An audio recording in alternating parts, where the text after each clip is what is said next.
Hey guys, how are ya? Miss Rodriguez here. We are going to start notes on 1.4-1. So we're talking all about today this concept of continuity, okay, and what it means to be continuous at a point. So that word continuous, right? Like you're like, okay, Miss Rodriguez, we know what the word continuous means. Continuous just means it keeps going, right? It's continuous. It doesn't stop. It doesn't have any, breaks or holes. And that's really exactly what it means.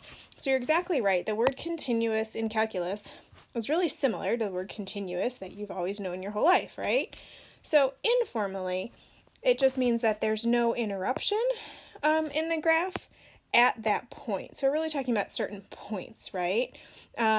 So it's unbroken at that point. There's no holes, there's no jumps, and there's no gaps at that point.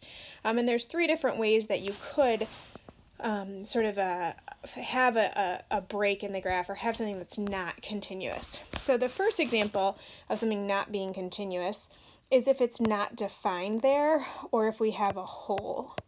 So if at a certain point there's a hole, then this is not continuous. Okay. Another point is if you've got, from one direction you're going to a point, in the other direction you've got this hole, and there's this break in our gap, in our graph, a break or a jump. Okay. This is also not continuous. Something like this too, again, where there's a hole and a separate point off to the side. Again, these are not continuous. If there's an asymptote, it's not continuous, okay? So really, continuity does mean what you say when you think of the word continuous. I also like to kind of think of it as you don't have to pick up your pencil, right? You can, when you're drawing it, it just means that you're going to keep drawing, right? You're just going to keep going straight across. Wherever it is, you're just going to keep going, right? That you don't have to lift up your pencil and have a hole or jump over or jump to another point or something like that. Okay, the formal definition of continuity is right here. And you guys are lucky because I'm not making you memorize it, but usually I have my students memorize it. There's three parts, but you do have to understand the three conditions because that's what you're going to use on the quiz tomorrow to prove that something is either continuous or not continuous at a certain point. So in order for it to be continuous at a point C, the first part is that f of C has to be defined. Or it has to exist. F of C has to be a point. Can't be a hole, can't be an asymptote. It has to exist there. In addition, the limit as x approaches C of f of x also has to exist. And then the third most important thing is that that limit that exists has to equal the value of the function that you just found. So basically you're going back to numbers 1 and 2 and saying these two things have to equal each other. That's what number 3 says. Okay, not worried so much about the open interval part. I'm not going to worry too much about that, okay? All right, so here's a picture of certain terminology that we use. When it's a hole and you can just remove it or plug it back in, we call this a removable discontinuity. Like if I could just plug that in, then it would become continuous. That's a removable discontinuity. A non-removable discontinuity is when there's this gap or this break between the two, so that even if I were to plug it in, it still would not be continuous. Again, this one, I could just plug that in, it would be continuous. That's a removable discontinuity again, okay? That's just terminology. You might hear something like that in an AP test where they'll talk about removable or non-removable discontinuities.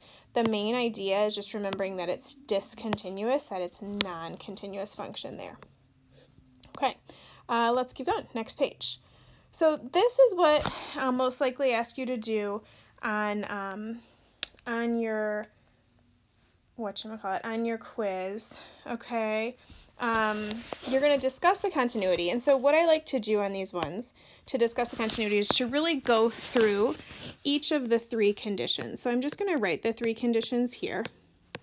Okay. The first one is that f of C is defined.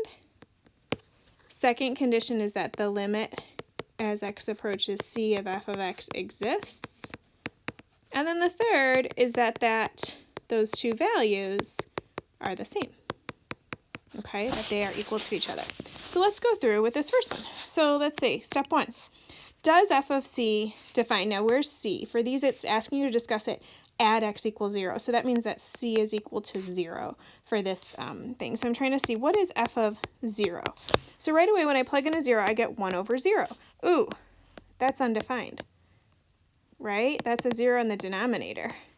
So as soon as I go to step 1 and I realize f of x is undefined, it can't be continuous. There is no way that's continuous if it's undefined there, because step number 1 said, right, that f of c had to be defined. And so if f of c is undefined, we have a problem. And so you can stop right there, and you can say f of x is not continuous at x equals 0 because f of 0 is undefined. You don't even have to go to steps 2 and 3 because you've already come up with an issue, a problem, and you're blocked at step 1, right? And this is kind of when it says discuss the continuity. This is what I'm talking about, this explanation of why is it continuous or not continuous. And you really want to use the definition, use the 3 steps to back it up. Okay, let's try number B, or letter B. All right, so step 1. I want to figure out what is j of 0. Well, I got to think about, do I plug it into the first one or the second one? I'm going to use the second because that's when x equals 0. So it's telling me that j of 0 is just 0. So that works. It is defined. It's equal to 0. It's equal to a number. So it exists. Great. Let's move on to step 2. So step 2 says, what is the limit as x approaches 0 of j of x? So I gotta think about this. What's the limit? Okay, I'm gonna have to look at this graph. It's piecewise. So let's go ahead and take a look. It said we already knew that at 0 it was 0. And then for everywhere else where x is not equal to 0, it's just the line x plus 3. So everywhere except at 0, slope of 1. Okay, pretend that's a straight line.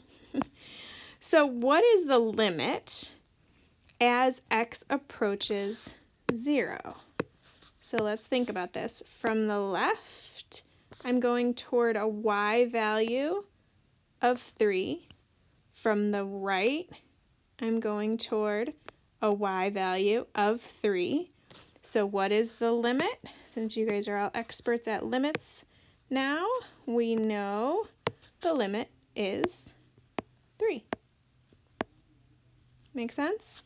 Right, the limit's right here because from the right and from the left, I'm going toward a y value of 3. So my limit's 3. So does it exist? Yes, it does. Now step 3 says, okay, so what is j of 0? And is that equal to the limit as x approaches 0 of j of x?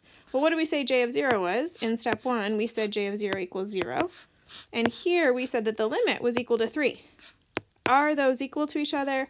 No, they are not. So we have an issue. So what we say is we say f of x is not continuous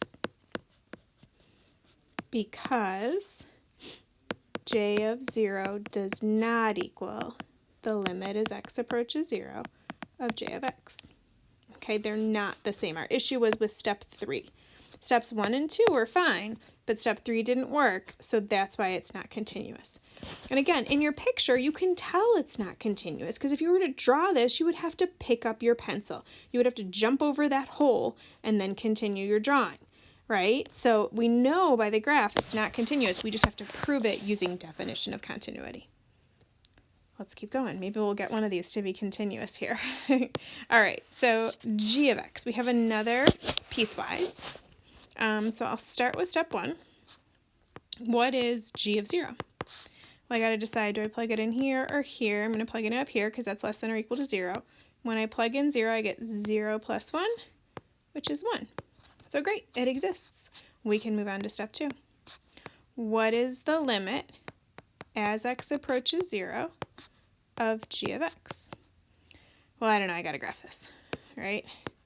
So let's graph it.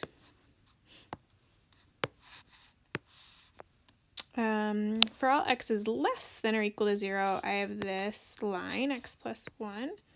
So less than or equal, so that's going that way. And then for x is greater than 0, x squared plus 1, which is a parabola that has gone up 1. So it just looks like that. And that is a filled in circle, right?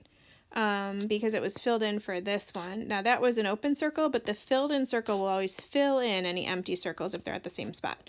So the filled in circle takes over, and that is considered a complete filled in circle. So just by looking at this graph, we should be able to see, oh yeah, that's continuous, right? I didn't pick up my pencil the whole way. It all connected. It all kept going, nice and connected, nice and even, nice and continuous. So my answer should be yes, but we got to prove it using the definition, right? So I'm going to go back here. So what was the limit as x approaches 0 of g of x? Well, I'm approaching from the left. It's approaching 1. And how about from the right? It's also approaching 1. So my limit is 1. And ta-da! Notice how these are the same? That's what step 3 says, that g of 0 equals the limit as x approaches 0 of g of x, because 1 equals 1. Check. So therefore, our conclusion is that in this graph, g of x is continuous, and that's my abbreviation of continuous, because all 3 conditions are met, right? And on your quiz, when you're writing through these, you'll show me each of the conditions. You're going to have to type them in. I know it's not going to be as easy, but just somehow write it out, right? That you've checked step 1, checked step 2, checked step 3, and then is it continuous or not, and why or why not? All right, let's look at D. D looks very similar to C. Oh, yeah, I see the difference. So the difference, right, is here. So if I think about that graph, how's it going to be different? The first one will go like this still, but then this graph is up 2. It's that parabola that now went up 2. So it's going to be an open circle here. All right, so just by looking at that graph, we see there's that jump, right? So I got this part, but then it jumps up and starts going here. So we can tell it's not continuous. We had to pick up our pencil. So the answer should be no. We just have to figure out why. Okay, so let's go through our steps. Step number 1. What is h of 0? These are all asking about it at 0. On the homework, I'll ask at different points. At 1, at 2, at -3, whatever it is, right? So at 0, again, I'm plugging in here. I'm at 1. So it does exist. I can go on to step 2. What is the limit as h approaches 0? Well, from the left, it's going toward 1. But from the right, it's going toward 2. So those are different. And when the different from the left and different from the right, what do we get? D and E. So since the limit does not exist, I stop right there, because step 2 said that the limit has to exist. And it doesn't exist. And so right there, I have my issue. So I would say h of x is not continuous at x equals 0 because the limit does not exist. Okay, so you have to explain it, right? What's the issue? Is it step 1? Is it step 2? Is it step 3? Use the graph to back it up and help explain your work. Okay, and that's the kind of questions you'll have on the quiz, so you'll practice those today and tomorrow before taking that quiz. It's a quick quiz. There's just 2 questions. All right, so looking at some graphs, just look at them and tell me, do you think they're continuous or not, right? So what's going to happen at A? I come here, oh, there's a break in my graph, and I jump here. So continuous or not? The answer is not. How about this one, right? It comes across, but then there's a hole, and so I have to pick up my pencil and then continue again. So because of that hole, it is not continuous. Same thing here. I go across, there's a hole, not continuous. How about D? This one goes down and across. Looks pretty good. So I think we're going to say yes for that guy. For this one, I go up. Uh-oh. Asymptote. Pick up your pencil. Start over. Answer is no. Same thing for this one, right? We've got this section here, this section here. There's definitely a break in the middle, so that's not continuous. G, I think that's supposed to say G. Sorry about that. Looks kind of weird. But that one keeps going the whole way. Answer is yes. And then again, since we have this weird asymptote break stop thing, our answer here is no. Okay? So you're kind of seeing is there's certain functions that are going to be continuous at every point in their domain. So your polynomials, right? So your linear graphs, your quadratics, your cubics, right? All those basic ones, those are going to work no matter what. There's no holes, there's no jumps, there's nothing weird. Rational functions, these are ones with asymptotes. But if you're in the domain, which means you're not talking about the asymptote, you're talking about everything else, then it's continuous. Radical functions. Remember radicals look like this? So in the domain, everything's good. It's all this stuff over here that doesn't exist. That's not going to work. Same with trig functions. Your sine graph, your cosine graph, your tangent graphs, right? Those are all going to be, for their domains, everything's going to be continuous. Okay? Last part here, and then I'll let you practice, is explain why each function is continuous at every point. And so all we've got here is we've got a polynomial and we've got a trig function. And so since the polynomials are continuous for every point in their domain and the trig functions are continuous for every point in their domain, if we add two of these together, it's going to be continuous for every point in the domain. Okay, so if you're taking two functions that are already continuous and you're adding them together, then you're going to get continuous. Same with this one, right? You're taking a scalar and you're multiplying it by a trig function that's already continuous, therefore it's going to stay continuous, if that makes sense. Same with this one. You've got a polynomial with a rational and a trig function that are all continuous in their domains, so therefore when I do any combination, add them together, divide them, multiply them, whatever I'm doing with them, it'll still be continuous. And it is really important to say for every point in their domain. Think about the tangent function, for example, right? We know tangent looks like this, but there's asymptotes. So it's not continuous everywhere, right? Because there are these places where the asymptotes come in where it's not continuous, where I have to pick up my pencil. But those places are not in the domain, so they don't count. So again, it's talking about being continuous for every part of the domain, which are the asymptotes. I have to say I'm really enjoying doing these notes on the iPad because I can pick all these colors and I don't have to worry about my pens and I don't have those ugly colored pens. So hopefully you guys are enjoying it as much as I am. All right, that's continuity. You're going to work on the pages, submit them to me, and then take the quiz. I think it's tomorrow. Again, it's only 2 questions. Try your best. Just see if you understand kind of what this continuity concept is. All right, good luck. Let me know if you have